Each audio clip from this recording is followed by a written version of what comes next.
اللہ الرحمن الرحیم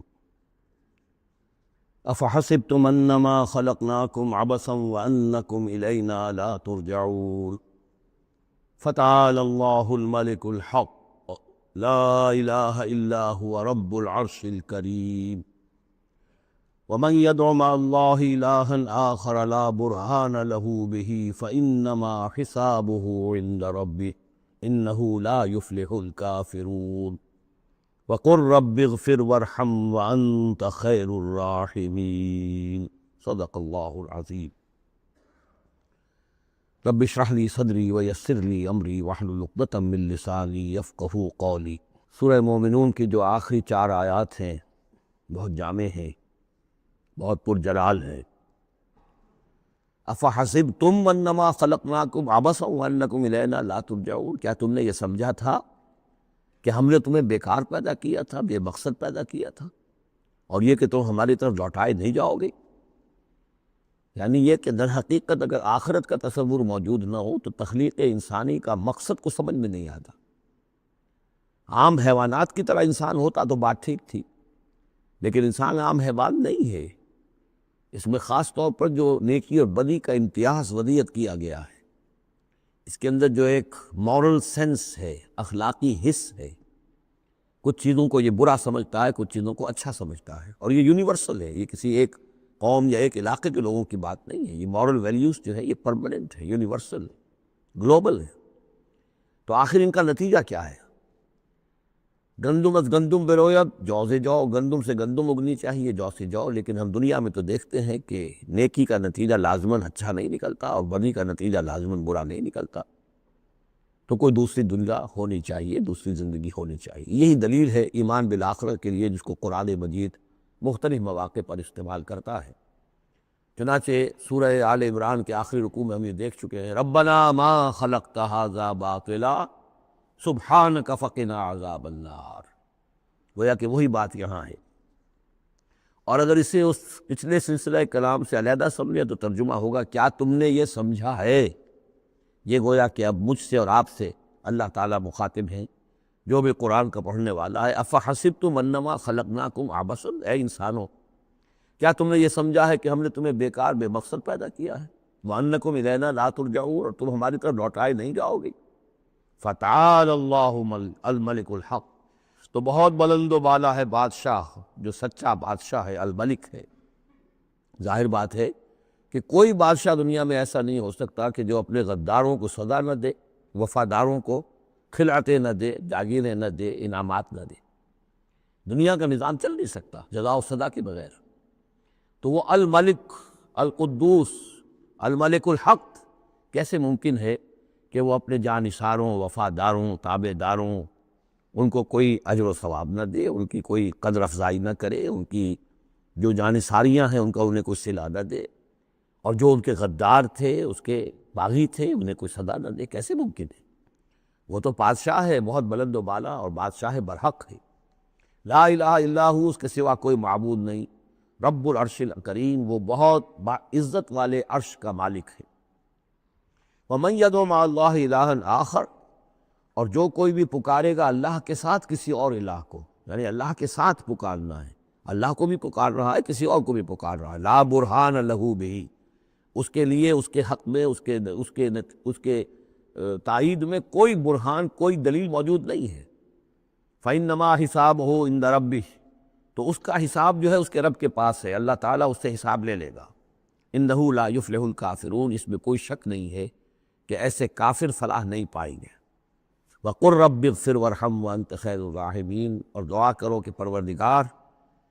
ہمیں معاف فرما، ہمیں بخش دے اور ہم پر رحم فرما، اور یقیناً تو تمام رحم کرنے والوں میں سب سے بہتر رحم کرنے والا ہے۔ سورۃ النور۔ اب یہاں 14 وہ جو صورتیں تھیں جو میں نے عرض کیا، جو مکیات ہیں مسلسل، ان میں سے ایک سورہ حج کے بارے میں اور ایک سورہ رعد کے بارے میں بھی بعض لوگوں کا خیال ہے کہ وہ مدنی ہیں، لیکن واقعہ یہ ہے کہ جن کو بھی مکی اور مدنی صورتوں کے مزاج سے واقفیت ہو گئی ہے، جو اس کو پہچانتے ہیں، وہ جانتے ہیں کہ یہ سارا سلسلہ جو ہے مکیات کا ہے اور ان میں کوئی مدنی صورت نہیں ہے۔ کہیں کہیں کسی مدنی آیت کا شامل ہو جانا یہ بالکل علیحدہ بات ہے۔ لیکن یہ کہ اب ان 14 صورتوں کے بعد اب یہ ہے واحد صورت مدنی ہے، اور یہ سورۃ النور ہے۔ یہ سن 6 کے آس پاس نازل ہوئی ہے، سن 6 ہجری، اور اس میں ایک بہت اہم واقعہ جو آیا ہے وہ حضرت عائشہ صدیقہ رضی اللہ تعالی عنہ پر جو تہمت لگائی تھی منافقین نے، اور اس میں سب سے بڑا رول تو تھا رئیس المنافقین عبداللہ ابن ابی کا، لیکن یہ کہ اور دوسرے منافقین بھی اور ان کے ساتھ ہی کچھ سادہ لوح مسلمان بھی اس فتنے میں کہیں شریک ہو گئے تھے، متاثر ہو گئے تھے، اور یہ کافی یوں سمجھیے کہ خود حضور صلی اللہ علیہ وسلم کے لیے بھی اور حضرت عائشہ صدیقہ کے لیے تو بہت ہی زیادہ تکلیف کا اور کرب کا یہ دور رہا ہے۔ بسم اللہ الرحمن الرحیم، سورۃ انزلناها وفرضناها وانزلنا فیہا آیات بینات لعلکم تذکرون۔ یہ ایک سورت ہے، یہ انداز کسی اور سورت کا نہیں ہے، اس انداز میں اس کا آغاز، اور سورۃ نکرہ کو اگر تفخیم کے لیے مانا جائے تو یہ ایک عظیم سورت ہے جو ہم نے نازل کی ہے، اور ہم نے اس کو لازم کیا ہے تم پر، فرض کیا ہے تم پر۔ وانزلنا فیہا آیات بینات، اور اس میں ہم نے اپنی بڑی روشن آیات نازل کی ہے، لعلکم تذکرون، تاکہ تم یاد رکھو، تاکہ تم نصیحت اخذ کرو۔ اس سورہ مبارکہ کا جوڑا جو ہے وہ آپ کو 8 مکی صورتوں کے بعد پھر جا کر ملے گا، اور وہ ہے سورہ احزاب۔ ان دونوں میں بڑی گہری مناسبت ہے، اور تقریباً حجم بھی برابر ہے، دونوں 9 رکوعوں پر مشتمل ہے۔ اگرچہ اس کی آیات جو ہیں یہ چونکہ بعد میں نازل ہوئی ہے تو 9 رکوع 64 آیات میں ہے، وہاں 9 رکوع 73 آیات میں ہے، وہ پہلے نازل ہوئی، وہ سن 5 میں نازل ہوئی، یہ سن 6 میں نازل ہوئی، لیکن دونوں میں آیت نمبر 35 سورہ احزاب کی بھی سورہ نور کی بھی نہایت اہم ہے، ایمان کی حقیقت اور اسلام کی کیفیات کے بارے میں۔ الزانیۃ والزانی فاجلدوا من کل واحد منہما 100 جلدہ، زنا کرنے والی عورت ہو خواہ زنا کرنے والا مرد ہو، ہر ایک کو ان میں سے 100 کوڑے مارے جائیں۔ ولا تأخذکم بہما رأفۃ فی دین اللہ، اور تمہیں اللہ کے اس دین کے معاملے میں نہ روک دے کوئی شے ان کے اوپر مہربانی کے راستے سے، نہ تمہیں روک لے، پکڑ لے، لا تأخذکم بہما، ان کے ساتھ نرمی اور ان کے ساتھ شفقت، فی دین اللہ، اللہ کے دین میں، یہ اللہ کا دین ہے، اللہ کی شریعت ہے، یہ اللہ کی حد ہے، اور اس حد کے اجرا میں کسی کی ہمدردی، کسی کے ساتھ تمہارا تعلق، تمہاری دل کی نرمی، تمہاری شفقت، یہ کہیں آڑے نہ آ جائے۔ ان کنتم تؤمنون باللہ والیوم الآخر، اگر تم ایمان رکھتے ہو اللہ پر اور یوم آخر پر۔ یہ جو حد ہے یہ ہے اصل میں زانی زانیہ جو غیر شادی شدہ ہو اس کے لیے 100 کوڑے، یہ حد ہے جو قرآن میں آئی ہے۔ زانی اور زانیہ اگر شادی شدہ ہے تو اس کی حد قرآن میں نہیں ہے، لیکن وہ سنت رسول صلی اللہ علیہ وسلم سے ثابت ہے، اور شریعت اسلامی کا چونکہ جو اس کی سورسز ہیں، اس کی ایک بنیاد ہے اللہ کی کتاب، اور دوسری بنیاد جو انڈیپینڈنٹلی قرآن مجید سے آزاد ہو کر ایک مستقل بنیاد ہے، مستقل سورس ہے، وہ سنت رسول ہے صلی اللہ علیہ وسلم۔ تو رجم کا جو حکم ہے وہ سنت سے ہے، اور جیسا کہ میں آپ کو بتا چکا ہوں اصل میں یہ اس قاعدہ کلیہ کے تحت ہے کہ سابقہ شریعت میں، شریعت موسوی میں بعض احکام وہ تھے کہ جن کی نفی نہیں آئی ہے، انہیں جو قتل نبی اکرم صلی اللہ علیہ وسلم نے اس امت کے اندر بھی جاری رکھا ہے۔ ان میں سے یہ 2 حکم جو ہیں بہت اہم ہیں، ایک قتل مرتد کا حکم ہے، اور دوسرے زانی اور زانیہ جو شادی شدہ ہو اس کے سنسار کیے جانے کا حکم ہے۔ وَلْيَشْهَدْ عَذَابَهُمَا طَائِفَةٌ مِّنَ الْمُؤْمِنِينَ، اور چاہیے کہ جب انہیں یہ حد جاری کی جا رہی ہو، سزا دی جا رہی ہو، تو اس وقت موجود رہیں اور دیکھیں کچھ لوگ اہل ایمان میں سے، یعنی یہ پبلک میں ہو، اس لیے کہ اصل میں جو فلسفہ ہے اسلام میں جو سزاؤں کا اور تعزیرات کا، حدود کا، وہ ڈیٹرنٹ کا ہے کہ ایسی سزا ہو کہ جس سے بہت سوں کو عبرت ہو جائے۔ اگر آپ نے علیحدہ جا کر کہیں کمرے کے اندر کسی کو پھانسی دے دی تو ٹھیک ہے، لوگوں کو پتہ چلا کہ مر گیا، ویسے بھی مر جاتے ہیں لوگ، حادثے میں مر جاتے ہیں، فوت ہو جاتے ہیں، لیکن یہ ہے کہ اگر سر عام دار پر لٹکایا گیا ہو تو اب کتنے لوگوں کو، دیکھنے والوں کو عبرت ہوگی اور ہوش ٹھکانے آ جائے گی۔ تو یہ فلسفہ ہے اسلام کا کہ تاکہ ایک آدمی کو سزا دی جا رہی ہو تو ہزاروں کو اس سے عبرت آئے۔ الزانی لا ينکح الا زانیۃ او مشرکۃ، کسی زانی شخص کے لیے روا نہیں ہے کہ وہ شادی کرے مگر کسی زانیہ عورت سے یا مشرکہ سے۔ یہ کسی قانون کے درجے میں بات نہیں ہے، بلکہ یہ ایک اخلاقی طور پر گویا کہ تعلیم دی جا رہی ہے کہ زانی لوگ تو اسی کے یعنی ان کا حال تو ایسا ہے کہ انہیں تو مستحق اگر ہیں تو شادی کے کسی زانیہ سے یا مشرکہ سے، وَالزَّانِيَةُ لَا يَنكِحُهَا، اور زانی عورت ہو تو وہ بھی اس لائق نہیں ہے کہ اس سے کوئی نکاح کرے مگر صرف بدکار مرد یا مشرک۔ وَحُرِّمَ ذَلِكَ عَلَى الْمُؤْمِنِينَ، اور یہ دونوں جو ہیں زانی مرد اور زانی عورتیں یہ تو حرام کر دی گئی ہیں مومنین کے حق میں، اللہ یہ کہ کوئی توبہ کرے، جو بھی ہے معاملہ وہ علیحدہ ہے اس سے۔ وَالَّذِينَ يَرْمُونَ الْمُحْصَنَاتِ ثُمَّ لَمْ يَأْتُوا بِأَرْبَعَةِ شُهَدَاءَ، اور جو لوگ جو خاندانی عورتیں ہوں، حفاظت میں ہوں کسی خاندان کے اور نکاح کے قید میں ہوں، چاہے نکاح کے قید میں ہوں تو ڈبل احسان ہو گیا کہ خاندانی بھی ہے اور دوسرے یہ کہ نکاح کی قید میں بھی ہے، نکاح کی حفاظت بھی انہیں حاصل ہے، نہیں تو یہ کہ خیر شادی شدہ ہے لیکن کسی شریف خاندان سے ہیں، آزاد خاندان سے ہیں، اگر ان کی عورتوں میں کوئی شخص جو ہے ان پر عیب لگائے، زنا کا الزام لگائے اور پھر وہ نہ لا سکے، ثم لم یاتوا باربعۃ شہداء، 4 شہید نہ لا سکے، فجلدوہم، تو پھر اب ان کو کوڑے مارو، 80 جلدہ، 80 کوڑے، 80 دبرے، ولا تقبلوا لہم شہادۃ ابدا، اور ان کی شہادت اب کبھی آئندہ قبول نہ کرو، واولئک هم الفاسقون، اور یقیناً یہی لوگ فاسق اور نافرمان ہیں۔ یعنی زنا کا الزام اگر لگایا جا رہا ہو تو پھر جو الزام لگانے والا ہے اسے 4 گواہ چشمدید پیش کرنے ہوں گے، اگر وہ 4 چشمدید گواہ پیش نہیں کر سکتا تو گویا کہ اب یہ قذف کہلائے گا کہ اس نے ایک الزام لگایا ہے جس پر ثابت نہیں کر سکا، لہٰذا اس جرم کی سزا 80 کوڑے، کتنے قریب چلا گیا ہے۔ اور اس میں حکمت یہ معلوم ہوتی ہے کہ اگر فرض کیجئے کسی معاشرے میں، مسلمان معاشرے میں کسی لوگوں سے غلطی ہو گئی ہے، اس غلطی کا چرچا نہیں ہونا چاہیے الا یہ کہ اس کے لیے ثبوت موجود ہو کہ اسے کیفر کردار تک پہنچایا جا سکے۔ اگر تو ثبوت اتنا ہے کہ سزا دی جا سکے تو ضرور، لیکن اگر نہ ہو تو خاموش رہو، ورنہ یہ کہ خواہ برائی کا چرچا ہو جائے گا جبکہ اس کا سد باب ممکن نہیں ہے، اس کی سزا دینی ممکن نہیں ہے، تو اس میں سکوت جو ہے وہ بہتر ہے۔ الا الذین تابوا، سوائے ان کے کہ جو توبہ کر لیں، من بعد ذلک، اس کے بعد وہ اصلحوا، اصلاح کر لیں، یعنی یہ کہ کبھی کسی زمانے میں ان سے یہ غلطی ہو گئی تھی، انہوں نے کوئی تہمت لگائی تھی زنا کی اور 4 گواہ پیش نہیں کر سکے، طویل عرصے تک جو ہے ان کی گواہی پھر کسی بھی اسلامی عدالت میں قبول نہیں کی گئی، لیکن بعد میں ان کی روش ایسی رہی ہے، رویہ ایسا رہا ہے، انہوں نے اصلاح کر لی ہے، توبہ کر لی ہے، اب وہ قابل اعتماد ہیں، تو یہ جو معاملہ ہے اس پر سے ختم ہو جائے گا، ان کی گواہی بعد میں قبول کی جا سکے گی۔ فإن اللہ غفور الرحیم، تو اللہ غفور اور رحیم ہے۔ والذین یرمون ازواجہم ولم یکن لہم شہداء الا انفسہم، اب ایک خاص معاملہ آ رہا ہے کہ کسی شوہر نے اپنی بیوی کو دیکھا ہو زنا کرتے ہوئے، وہ الزام لگائے کہ میں نے دیکھا ہے اپنی بیوی کو زنا کرتے ہوئے، درحال ہے کہ اس کے پاس 3 اور گواہ نہیں ہیں، لیکن چونکہ یہ معاملہ ہے شوہر اور بیوی کا، اگر کسی اور عورت کا ہوتا تو اس کے اوپر 80 درے لگتے اس کو کہ اس نے الزام لگایا ہے، چاہے وہ چشمدید ہے، چاہے اس نے دیکھا ہے، لیکن 3 گناہ اور نہیں لا سکا، 3 گواہ نہیں لا سکا ہے تو درے لگے گی 80۔ لیکن معاملہ کیونکہ بیوی کا ہے، اس کے لیے خاص قانون ہے، اس کو لعان کہتے ہیں، وہ یہ ہے کہ والذین یرمون ازواجہم، جو الزام لگائیں زنا کا اپنی بیویوں پر، ثم ولم یکن لہم شہداء،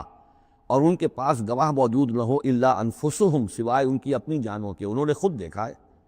فشہادۃ احدہم 4 شہادات باللہ، تو یہ ایک شخص کی گواہی بھی 4 گواہیاں شمار کی جائیں گی جبکہ وہ قسم کھائے اللہ کی، انہ لمن الصادقین، کہ وہ سچا ہے، حلفیہ بیان کرے، والخامسۃ، اور 5ویں بات یہ کہ وہ یہ کہے کہ ان لعنت اللہ علیہ ان کان من الکاذبین، کہ اگر میں جھوٹا ہوں تو مجھ پر اللہ کی لعنت ہو۔ 4 مرتبہ قسم کھا کر گواہی دینا گویا کہ وہ 4 گواہوں کی گواہی کے قائم مقام ہو جائے گا، جبکہ پھر وہ یہ بھی کہے کہ اگر میں جھوٹا ہوں تو اللہ کی لعنت مجھ پر ہو، لعنت اللہ علی الکاذبین ان کان من الکاذبین، وَيَدْرَؤُ عَنْهَا الْعَذَابَ، اب عورت کیا کرے گی جس کے اوپر اس کی بیوی جو ہے اس پر جو الزام لگایا گیا ہے، اگر وہ اس پر سے عذاب ٹل جائے گی سزا اور یہ حد عورت سے، ان تشہد 4 شہادات باللہ، کہ وہ بھی قسم 4 مرتبہ کھائے اللہ کی، انہ لمن الکاذبین، کہ یہ میرا شوہر جو مجھ پر الزام لگا رہا ہے جھوٹا ہے، والخامسۃ، اور 5ویں بات وہ یہ کہے ان غضب اللہ علیہا ان کان من الصادقین، کہ اگر میرا یہ شوہر اس الزام میں سچا ہے تو مجھ پر اللہ کا غضب آئے۔ اس انداز میں پھر یہ کہ عورت کے اوپر پھر حد جاری نہیں ہوگی، اور اگر شوہر کے 4 قسمیں کھا کر الزام لگانے اور پھر یہ کہ اللہ تعالیٰ کی لعنت اپنے اوپر طلب کرنے اگر جھوٹا ہو، اس کے بعد اگر بیوی خاموش رہتی ہے وہ جوابی طور پر قسم نہیں کھاتی چار، اور نہ یہ کہتی ہے کہ اگر یہ سچا ہو تو مجھ پر اللہ کا غضب ہو تو پھر اس پر حد جاری ہو جائے گی۔ لیکن اگر وہ بھی قسم کھا لے چار قسمیں، اور یہ کہ ساتھ ہی یہ بھی کہے کہ اگر یہ سچا ہو اور واقعی اس کا الزام درست ہو مجھ پر تو مجھ پر اللہ کا غضب نازل ہو جائے، تو پھر یہ کہ عذاب ٹل جائے گا، دنیا کی سزا اسے نہیں ملے گی۔ وَلَوْلَا فَضْلُ اللَّهِ عَلَيْكُمْ وَرَحْمَتُهُ، اور اگر اللہ کا فضل اور اس کی رحمت تمہارے شامل حال نہ ہوتی، وَأَنَّ اللَّهَ تَوَّابٌ رَحِيمٌ، تو گویا کہ یہاں پہ محذوف ہے کہ اگر اللہ کا فضل اور اس کی رحمت شامل حال نہ ہوتی تو تم بہت غلط راستے پر پڑ جاتے، تم کوئی بہت بڑا قدم اٹھا دیتے۔ وہ جو بھی واقعہ اب آگے آ رہا ہے یہ اس کے لیے تمہید ہے۔ وَأَنَّ اللَّهَ تَوَّابٌ حَكِيمٌ، یقیناً اللہ تعالیٰ بہت توبہ کا قبول فرمانے والا اور حکمت والا ہے۔ إِنَّ الَّذِينَ جَاءُوا بِالْإِفْكِ عُصْبَةٌ مِّنكُمْ، جن لوگوں نے یہ طوفان اٹھایا ہے، جن لوگوں نے تہمت تراشی ہے حضرت عائشہ صدیقہ رضی اللہ تعالی عنہا پر، یہ تمہارا ہی ایک گروہ ہے، تم ہی میں سے ہیں۔ لا تحسبوہ شرا لکم، اسے تم اپنے لیے برا نہ سمجھو، بل ہوا خیر لکم، بلکہ یہ بھی تمہارے لیے خیر ہے۔ اس کے ذریعے سے اللہ تعالیٰ تمہارے سامنے اب اس ضمن میں ہدایات دے گا، قوانین بتا دے گا، شریعت کے جو احکام ہیں وہ نازل ہو رہے ہیں، اس کے لیے گویا کہ یہ واقعہ جو ہے ایک تقرین بن گیا، ایک ذریعہ بن گیا۔ واقعہ اچھی طرح نوٹ کر دیجئے کہ غزوہ بنی مستلق میں حدود سن 6 کا ہے یہ واقعہ، ہجری کا تشریف لے گئے تھے۔ جب وہاں سے واپس آ رہے تھے تو جہاں رات کو ایک جگہ پر قیام تھا، اور حضرت عائشہ صدیقہ جو ہے ایک ہودج میں علیحدہ ہوتی تھیں، جیسے جس کو کہ اٹھا کر جو لوگ آتے تھے حمال وہ اٹھا کر اسے اونٹ پر رکھ دیتے تھے، اور جہاں پر پڑا ہوا وہ ہودج اونٹ پر سے اتار کر نیچے رکھ دیا۔ تو رات کو کہیں قضائے حاجت کے لیے نکلی، پیشاب وغیرہ کی حاجت ہوئی، وہ کہیں گئی، وہاں تو دیر لگ گئی، اور دیکھا واپس آ کر تو کہیں ہار اپنا گر گیا تھا۔ اس ہار کو دیکھنے کے لیے واپس گئیں، اتنی دیر میں وہ حمال آئے، اور حضرت عائشہ بہت دبلی پتلی تھی، انہیں اندازہ نہیں ہوا کہ اس ہودج میں اس وقت ام المومنین موجود نہیں ہے۔ انہوں نے اٹھایا اور وہ کوچ کا وقت ہو گیا تھا، اونٹ کے اوپر رکھا اور قافلہ چل دیا۔ اب جب یہ آئیں واپس تو اب دیکھا کہ وہ تو قافلہ جا چکا، ہکا بکا، اب کیا کریں، تنہا ہے، رات کا وقت ہے۔ اس وقت انہوں نے بڑی عقل مندی سے کام لیا کہ اب اگر میں قافلے کے پیچھے دوڑی چلی تو پتہ نہیں میں کسی غلط راستے پہ مڑ جاؤں، اور پھر وہ تلاش بھی نہیں کر سکیں گے مجھے، تو بہتر یہ کہ میں یہیں پر بیٹھی رہوں، تاکہ انہیں جب بھی خیال ہوگا کہ اس ہودج کے اندر جو ہے ام المومنین عائشہ صدیقہ موجود نہیں ہے تو وہ تلاش میں پھر یہیں آئیں گے۔ تو وہاں بیٹھی ہوئی تھی، رات کا وقت تھا، نیند آ گئی، سو گئی، اس سے آپ کا چہرہ بھی کھل گیا۔ تو ایک صاحب تھے صحابہ میں سے صفوان ابن معطل، ان کی ڈیوٹی یہ ہوتی تھی کہ وہ لشکر کے پیچھے پیچھے چلتے تھے۔ لشکر چل رہا ہے تو ذرا فاصلے سے کہ کہیں کوئی گری پڑی چیز رہ گئی ہو، کہیں کوئی بیمار ہو، وہ چل نہ پایا ہو لشکر کے ساتھ اور رہ گیا ہو پیچھے، تو پیچھے وہ دیکھ بھال کرتے ہوئے آتے تھے۔ انہیں دور سے نظر آیا کہ یہاں کوئی شے پڑی ہوئی ہے، گٹھڑی سی پڑی ہے کوئی، تو جا کر دیکھا، حضرت عائشہ کو پہچان لیا، اور وہ کہتے ہیں کہ میں نے اس لیے پہچان لیا کہ حجاب کی آیت کے نازل ہونے سے پہلے میں نے انہیں دیکھا تھا۔ حجاب کی آیت نازل ہوئی ہے سورہ احزاب میں، سورہ احزاب 1 سال پہلے نازل ہو چکی ہے، تو جب تک حجاب کی آیت نہیں آئی تھی، ظاہر بات ہے کہ وہاں پردہ نہیں تھا، کوئی نقاب نہیں اوڑھتی تھی خواتین، اور نہ امہات المومنین، لہذا پہچانتے تھے۔ تو وہ چونکہ چہرہ کھلا ہوا تھا ام المومنین کا، تو انہوں نے کہا انا للہ و انا الیہ راجعون، یہ الفاظ جو کہے تو حضرت عائشہ کی آنکھ کھل گئی، اور وہ پھر اٹھ کر بیٹھی، انہوں نے اپنا کپڑا درست کیا، لیکن پھر انہوں نے یہ کیا صفوان ابن معطل نے کہ اپنا اونٹ بٹھا دیا، خاموشی کے ساتھ حضرت عائشہ اس پر سوار ہو گئیں، اور وہ آگے اس کی وہ نکیل پکڑ کر وہ چلتے گئے اور قافلے میں پہنچ گئے۔ وہاں عبداللہ ابن ابی نے شور مچا دیا کہ خدا کی قسم تمہارے نبی کی یہ بیوی جو بچ کر نہیں آئی، یہ مطلب یہ کہ یہ تو اب یہ معاملہ جو رہا ہے، تنہائی رہی ہے، علیحدہ رہے ہیں، تو گویا کہ زنا کا معاملہ ہو گیا ہے۔ یہ اس کی جو بھی اس کی گندی سوچ تھی، ظاہر بات ہے کہ مکھی تو گندگی پر بیٹھتی ہے، اس کو تلاش رہتی ہے گندگی کی، اس کے لیے تو یہ ایک موقع مل گیا ایک اسکینڈل اٹھانے کا۔ یہ اسکینڈل بڑھتے بڑھتے ایک طوفان بن گیا، اور اس میں بعض جو ہے بہت ہی مخلص لوگ بھی، حضرت حسان ابن ثابت رضی اللہ تعالیٰ عنہ جو دربار نبی کے گویا کہ سرکاری شاعر تھے، ان کا بھی معاملہ اس کے اندر ایسا ہو گیا کہ وہ بھی ملوث ہو گئے۔ تو یہ ہے واقعہ افک کا۔ لیکن اس کے بعد قرآن مجید میں پھر یہ آیات نازل ہوئیں، اللہ تعالیٰ نے برات کر دی، اور پھر یہ کہ ان کی پاک دامنی اور پاک بازی جو ہے وہ ثابت ہو گئی، اور اس کے بعد یہ معاملہ رفع دفع ہو گیا۔ ان الذین جاؤوا بالافک عصبۃ منکم لا تحسبوہ شرا لکم بل ہوا خیر لکم، لِكُلِّ امْرِئٍ مِّنْهُم مَّا اكْتَسَبَ مِنَ الْإِثْمِ، اس میں جس شخص نے بھی جو جو گناہ کمایا ہے وہ اس کو مل جائے گا، اس کے حصے میں درج ہو جائے گا۔ وَالَّذِي تَوَلَّىٰ كِبْرَهُ، اور جس نے اس کا سب سے بڑا حصہ وصول کیا، یہ ہے عبداللہ ابن ابی جس نے اسکینڈل اٹھایا اور اسے بڑی قوت کے ساتھ شدت کے ساتھ پھیلایا۔ وَالَّذِي تَوَلَّىٰ كِبْرَهُ مِنْهُمْ لَهُ عَذَابٌ عَظِيمٌ، اس کے لیے تو پھر بہت بڑا عذاب ہے۔ لولا اذ سمعتموہ، مسلمانوں تمہیں کیا ہو گیا، کیوں نہ ایسا ہوا کہ جب تم نے یہ سنا تھا، ظن المؤمنون والمؤمنات بانفسہم خیرا، تو مومن مرد اور مومن عورتیں اپنے بارے میں اچھا گمان کرتی، یعنی یہ کہ حضرت عائشہ کے بارے میں ان کے بارے یہ گمان ہونا چاہیے تھا، انہیں فوراً کہہ دینا چاہیے تھا، وقالوا ھذا افک مبین، اور وہ کہتے فوراً کہ یہ تو کوئی بہت بڑی تہمت ہے۔ لولا جاؤ علیہ باربعۃ شہداء،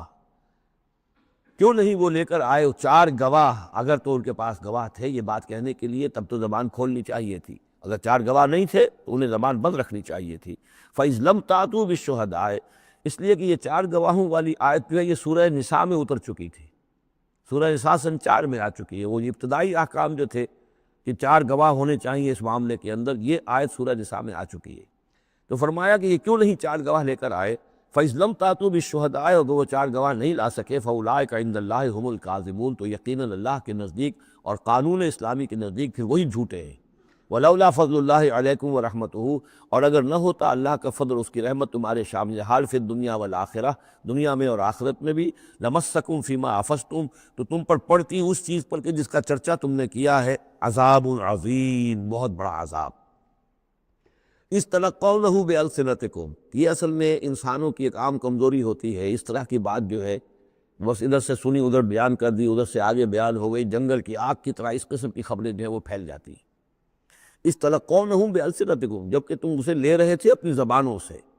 یعنی یہ کہ ایک زبان سے دوسری زبان کو، اور زبان سے نکلی اور کوٹھے چڑھی والی جو ایک کہاوت ہمارے ہاں ہے، اس طریقے سے آسانی سے وہ بات پھیلتی چلی گئی۔ وَتَقُولُونَ بِأَفْوَاهِكُمْ، اور تم کہہ رہے تھے اپنے منہوں سے، مَا لَيْسَ لَكُمْ بِهِ علم، جس کے لیے تمہارے پاس کوئی علم نہیں تھا، کوئی دلیل نہیں تھی، کوئی بنیاد نہیں تھی، کوئی گواہی نہیں تھی، کوئی معلومات کی کوئی سورسز نہیں تھی۔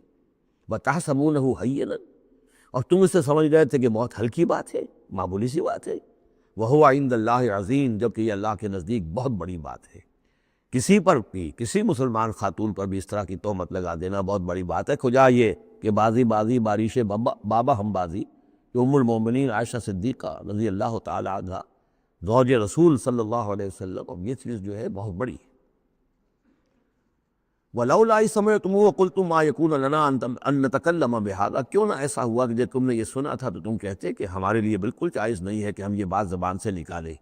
سبحانک، اللہ تو پاک ہے، ھذا بہتان عظیم، یقیناً یہ بہت بڑا بہتان ہے۔ یعظکم اللہ ان تعودوا لمثلہ، اللہ تعالیٰ تمہیں نصیحت کر رہا ہے مبادا تم دوبارہ پھر اس قسم کی کسی معاملے کے اندر اسی طریقے سے اعادہ کرو اور دوبارہ اسی کوئی حرکت کرو، ابداً کبھی بھی، ان کنتم مؤمنین، اگر تم مومن ہو۔ وَيُبَيِّنُ اللَّهُ لَكُمُ الْآيَاتِ، اور اللہ تعالیٰ تمہارے لیے اپنی آیات کو واضح کر رہا ہے، وَاللَّهُ عَلِيمٌ حَكِيمٌ، اللہ علیم اور حکیم ہے۔ ان الذین یحبون ان تشیع الفاحشۃ فی الذین آمنوا لہم عذاب علیم، بے شک وہ لوگ جو یہ چاہتے ہیں کہ اہل ایمان میں بے حیائی کا چرچا ہو جائے تو ان لوگوں کے لیے بہت دردناک عذاب ہے۔ ایک تو یہ کہ بے حیائی پھیل جائے، تشیع الفاحشہ شائع ہو جائے، بے حیائی عام ہو جائے، جو لوگ اس کے لیے، اب ظاہر بات ہے کہ آج کل تو کاروبار کے لیے، اپنے اخبار بیچنے کے لیے، اس کی جو ہے اشاعت بڑھانے کے لیے نئی سے نئی قسم کی رنگین تصویریں شائع کی جا رہی ہیں، یہ سارا کچھ ہو رہا ہے۔ کسی شے کا اشتہار دینا ہو، عورت کی تصویر ساتھ ہوگی، یہ سارا کچھ جو ہو رہا ہے، تو یہ لوگ کون ہے کہ جو اس بے حیائی کو، بے پردگی کو یہ در حقیقت اس معاشرے میں پھیلا رہے ہیں؟ تو وہ لوگ کہ جو چاہتے ہیں کہ معاشرے کے اندر بے حیائی پھیلے، اور ایک اس کا مفہوم یہ بھی ہے کہ اگر کہیں ایسی کوئی غلط حرکت ہوئی ہے اور اس کا چرچا ہو گیا، یہ آج ہمارے اخبارات کے اندر بہت بڑے پیمانے پر ہو رہا ہے، یہ اسکینڈلز شائع کر دیتے ہیں۔ اب وہ بات صحیح بھی ہے یا نہیں، غلط ہے تب بھی، لیکن ایک بات ہے، اس کا چرچا ہو گیا، پورے دنیا کے اندر پہنچ گئی۔ اب ظاہر بات ہے کہ بچے بھی پڑھتے ہیں، بچیاں بھی پڑھتی ہیں، ان کے لیے تو گویا کہ یہ ایک ان کی معلومات کا ایک کھاتہ کھل گیا کہ ایسا بھی ہوتا ہے۔ جس طریقے سے آج کل ہو رہا ہے معاملہ، اس کے جس طریقے سے اخبارات میں شائع کیا جا رہا ہے، تو اس کی اس اشاعت کے اندر خرابی کا پہلو زیادہ ہے، مضر پہلو زیادہ ہے۔ اگر ہے بھی ایسا معاملہ، اگر تو سزا کے قابل ہے تو گواہی دو اور سزا دلواؤ، اور ایسی سزا ہو کہ جس سے ایک کو سزا ہو اور ہزاروں کے ہوش آ جائے، اور اگر نہیں ہے تو خاموش ہو، اس کے اوپر زبان کھولنا بھی جو ہے در حقیقت بہت بڑا جرم ہے۔ ان الذین یحبون ان تشیع الفاحشۃ فی الذین آمنوا لہم عذاب علیم فی الدنیا والآخرہ، دنیا میں بھی اور آخرت میں بھی۔ واللہ یعلم وانتم لا تعلمون، اللہ جانتا ہے اور تم نہیں جانتے۔ ولولا فضل اللہ علیکم ورحمتہ، اور اگر اللہ کا فضل نہ ہوتا تم پر اور اس کی رحمت نہ ہوتی تو یہ تو طوفان ایسا اٹھا تھا کہ اس کے بڑے دور تک نتائج نکل سکتے تھے، یہ محذوف ہے۔ وَأَنَّ اللَّهَ رؤوف الرحیم، تو اللہ بہت رؤوف ہے اور رحیم ہے۔ یا ایھا الذین آمنوا لا تتبعوا خطوات الشیطان، اہل ایمان شیطان کے نقش قدم کی پیروی نہ کرو۔ ومن یتبع خطوات الشیطان، جو کوئی بھی شیطان کے نقوش پا کی پیروی کرے گا، فإنہ یأمر بالفحشاء والمنکر، تو شیطان تو اسے حکم دے گا، وہ تو حکم دیتا ہے بے حیائی کا اور منکر کا، بری بات کا۔ ولولا فضل اللہ علیکم ورحمتہ، اور اگر نہ ہوتا اللہ کا فضل اور اس کی رحمت تمہاری شامل حال، ما زکا منکم من احد ابدا، تم میں سے کوئی ایک انسان بھی کبھی پاک نہ ہو سکتا۔ اللہ تعالیٰ کے فضل ہے، اللہ کی رحمت ہے۔ ایک شخص سے غلطی ہو جاتی ہے، اللہ پردہ پڑا رہنے دیتا ہے تو اس کے اندر اصلاح کا مادہ پیدا ہو جاتا ہے۔ ایک دفعہ آدمی ننگا ہو جائے تو پھر ڈھیٹ ہو جاتا ہے۔ اس سے یہ کہ اللہ تعالیٰ جو ہے ان چیزوں کے اندر اس کی بڑی حکمت ہے کہ اگر کوئی غلطی ہو گئی ہے فوراً نہیں پکڑتا، وہ اس کو مہلت دیتا ہے، اصلاح کرے۔ ولولا فضل اللہ علیکم ورحمتہ، اگر نہ ہوتا اللہ کا فضل تم پر اور اس کی رحمت، ما زکا منکم من احد ابدا، تم میں سے کوئی بھی کبھی نیک اور پارسا نہ بن سکتا اور پاک نہ ہو سکتا۔ ولکن اللہ یزکی من یشاء، بلکہ یہ تو اللہ تعالیٰ ہی پاک کرتا ہے جس کو چاہتا ہے۔ واللہ سمیع علیم، اللہ سمیع علیم ہے۔ ولا یأتل اولو الفضل منکم والسعۃ ان یؤتوا اولی القربى والمساکین والمہاجرین فی سبیل اللہ۔ اس آیت کی بھی شان نزول ہے کہ حضرت ابو بکر صدیق رضی اللہ تعالیٰ عنہ کے ایک یا تو بھانجے تھے یا خالہ زاد بھائی تھے، حضرت مصطح۔ یہ حضرت مصطح جو غریب آدمی تھے، اور حضرت ابو بکر ان کی مدد کیا کرتے تھے، پیسے سے، مال سے ان کی ضرورت جو ہے پوری کرتے تھے۔ لیکن یہ مصطح بھی اس میں شریک ہو گئے۔ حضرت عائشہ صدیقہ رضی اللہ تعالیٰ عنہا پر جو تہمت کا معاملہ چلا، تو حضرت ابو بکر کو جب معلوم ہوا کہ مصطح بھی اس معاملے کے اندر شریک ہے، تو پھر غصے میں آ کر ان کا قسم کھا لی کہ میں اب اس کے ساتھ کبھی کوئی بھلائی نہیں کروں گا، اس نے اتنی بڑی غلطی کی ہے، اور اس معاملے کے اندر میری بیٹی کا معاملہ ہے، اور اس میں اس کو یہ خیال نہیں آیا کہ میں اس کے ساتھ کتنا کچھ احسان کرتا ہوں، اور اس کے اندر جو ہے وہ خود بھی شریک ہو گیا۔ اس پر اللہ تعالیٰ کی طرف سے گرفت آ رہی ہے کہ نہیں ابو بکر یہ ٹھیک نہیں ہے، جو بھی اس سے غلطی ہوئی، لیکن تم جو نیک کام کر رہے تھے اس کا چوٹ قسم کھاتے ہو کہ اس کے اندر تم مدد نہیں کرو گے۔ ولا یأتل اولو الفضل منکم، اور نہ قسم کھائیں جو فضل والے ہیں، درجے والے ہیں تم میں سے، جن میں اللہ نے فضیلت دی ہے، نیکی میں بھی، ایمان میں بھی فضیلت دی ہے، دولت میں بھی فضیلت دی ہے، وسعت، اور جنہیں کشادگی دی ہے، مال کی کشادگی دی ہے، ان یؤتوا اولی القربیٰ، کہ وہ کوئی صلہ رحمی کریں اپنے قرابت داروں کے ساتھ، کچھ دیں مال اور صدقہ و خیرات دیں اپنے قرابت داروں کو، والمساکین والمہاجرین، اور محتاجوں کو اور وطن چھوڑنے والے مہاجرین کو، فی سبیل اللہ، اللہ کی راہ میں۔ تو یہ قسم نہ کھائیں۔ ولیعفوا ولیصفحوا، انہیں چاہیے کہ معاف کر دیں اور درگزر سے کام لیں۔ الا تحبون ان یغفر اللہ لکم، کیا تم یہ نہیں چاہتے کہ اللہ تمہیں معاف کرے؟ یعنی اے ابو بکر، اگر تم یہ چاہتے ہو، تم سے بھی تو کوئی خطا آخر ہو جاتی ہے، اللہ معاف فرماتا ہے، کیا تم نہیں چاہتے کہ اللہ تمہاری خطاؤں سے درگزر کرے؟ الا تحبون ان یغفر اللہ لکم، کیا تم نہیں پسند کرتے اس کو کہ اللہ تمہیں معاف کرے؟ اس پر اس آیت کو سنتے ہی حضرت ابو بکر صدیق کے الفاظ یہ نقل کیے گئے، بلا یا ربنا انا نحب، کیوں نہیں پروردگار، ہم ضرور چاہتے ہیں کہ تو ہمیں معاف فرما دے۔ انہوں نے اپنی قسم کا کفارہ دیا، اور اس کے بعد جو بھی وہ کرتے تھے ان کے ساتھ بھلائی اور نیکی، اس سلسلے کو جاری کر دیا۔ واللہ غفور رحیم، اور اللہ تعالیٰ غفور ہے اور رحیم ہے۔ ان الذین یرمون المحصنات الغافلات المؤمنات، یقیناً وہ لوگ کہ جو تہمت لگاتے ہیں ان پاک دامن عورتوں پر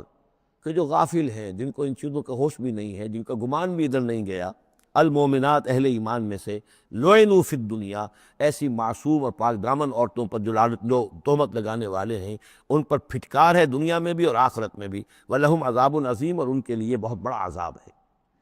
یوم تشہد علیہم السنتہم وایدیہم، جس دن کے ان کے خلاف گواہی دیں گے، تشہد علیہم، علی کو نوٹ کر لیجئے، جس دن کے ان کے خلاف گواہی دیں گے، السنتہم، ان کی اپنی زبانیں گواہی دیں گی، وایدیہم، ان کے اپنے ہاتھ گواہی دیں گے، وارجلہم، اور ان کے پاؤں گواہی دیں گے، بما کانوا یعملون، اب جو کچھ عمل وہ کر رہے تھے۔ یہ ہاتھ ہمارے پاس اللہ کی امانت ہے، میں اس سے غلط کام کر رہا ہوں تو یہ انڈر پروٹیسٹ میرا حکم تو مان رہا ہے، اس لیے کہ اللہ تعالیٰ نے مجھے میرے حوالے سے کیا ہوا ہے، لیکن اس کے اندر پروٹیسٹ ہے، قیامت کے دن یہی میرے خلاف مقدمہ کرے گا، پروردگار تو نے مجھے اس کے حوالے کیا تھا اور یہ مجھ سے میرے ذریعے سے غلط کام کرتا رہا۔ یہ پاؤں جو ہیں ہمارے خلاف گواہی دیں گے کہ پروردگار ہم اس کے تابع تھے، اس کے حکم کے مطابق چل رہے تھے، یہ بدبخت ہمیں چوری کرنے کے لیے جاتا تھا تو اس کے لیے استعمال کرتا تھا، یا کوئی اور برا کام کرنے کے لیے ہمارے پیروں ہمیں استعمال کرتا تھا۔ یومئذ یوفیہم اللہ دینہم الحق، اس دن اللہ تعالیٰ ان کا پورا پورا بدلہ ان کو دے دے گا۔ یہ دین کے لفظ کو یہاں نوٹ کیجئے، دین بدلے کو کہتے ہیں، دین مالک یوم الدین، جزا و سزا کے دن کا مالک، بدلے کا دن۔ وَيَعْلَمُونَ أَنَّ اللَّهَ هُوَ الْحَقُّ الْمُبِينُ، اور وہ جان لیں گے کہ اللہ تعالیٰ ہی ہے الحق، سچا، اور ہر بات کو کھول کر بیان کر دینے والا۔